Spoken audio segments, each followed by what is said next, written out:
السلام ورحمة الله تعالى وبركاته. مساء الخير، مساء الأنوار، مساء السعادة. اليوم راح ندير معكم شوربة تاع عدس. فوالا خياتي، مع هذا البرد هذا وش يلق عدس بطريقة سهلة سهلة سهلة جدا، بالخصوص للمبتدئات. فوالا نهاولك العدس ديالنا خياتي، انا حطيته هنا في الصحن هكا باش يبرد لي شويه، وقدمته مع طبق تاع سلطه.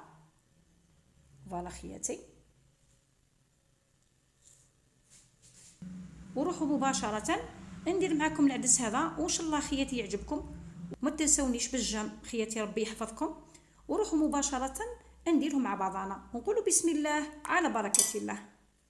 معايا كمية عدس لهنا خياتي، راني نقيتها وشللتها شحال من مرة، وحطيتها في كمية تاع ماء تتشمخ لي. هنا راهي عندها تقريبا من ساعتين وهي تتشمخ في الماء.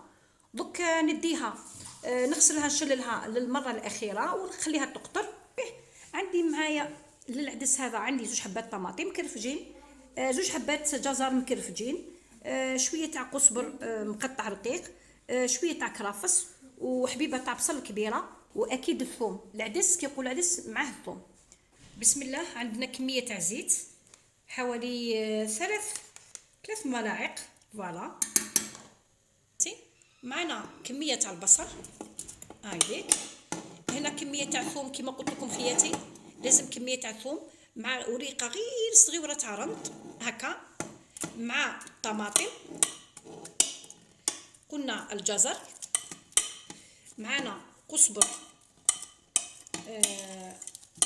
ومعنا ورقه تاع كرافس. هذا مكان معنا فلفل اسود، معنا كمون، وكميه تاع ملح. نحطهم فوق النار يتقلاو حوالي 10 دقائق ونرجع لكم. نحطه فوق الفرن، نقص عليه النار ونخليه يتقلى في غرفه حوالي 10 دقائق. وهنا البنات اللي يحب يزيد الحار يزيد الحار. هذه هي. وميم طون راني نحط في الماء يغلي باش نمرق، نخليها تتقلى مليح ونعاود نرجع لكم.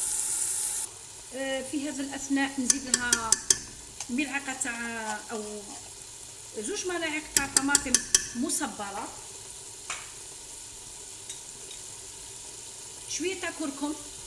هذه هي. فوالا خياتي، نخلط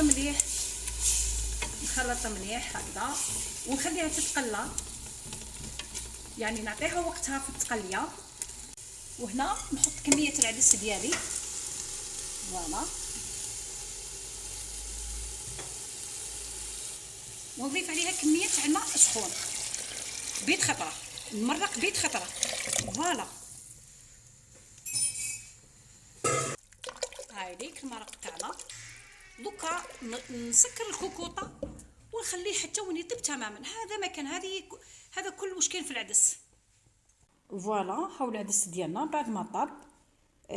عندي واحد لاستيس غير يطيب خياتي. واش ندير؟ نجيب البراميكسور هكا، نعطيه ضربات بالميكسور، يعني ماشي نلحيه كامل، غير هكا. فوالا سي بون هكذا. ونقدم لكم العدس ديالي في صحن التقديم.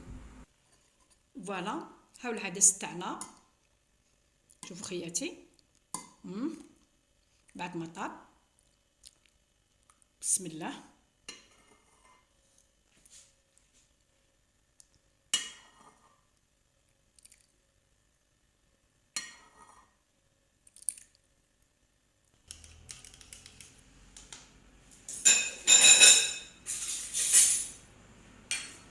فوالا ومعنا سلطه.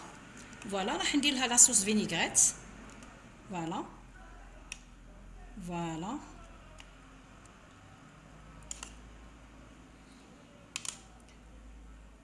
هايلك خياتي.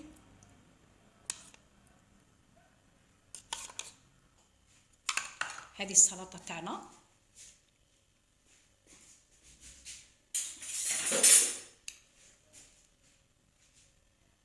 وهذا العدس ديالنا. ان شاء الله تعجبكم الكيفيه تاعي، ونقول لكم في امان الله وحفظه. والسلام عليكم ورحمة الله تعالى وبركاته.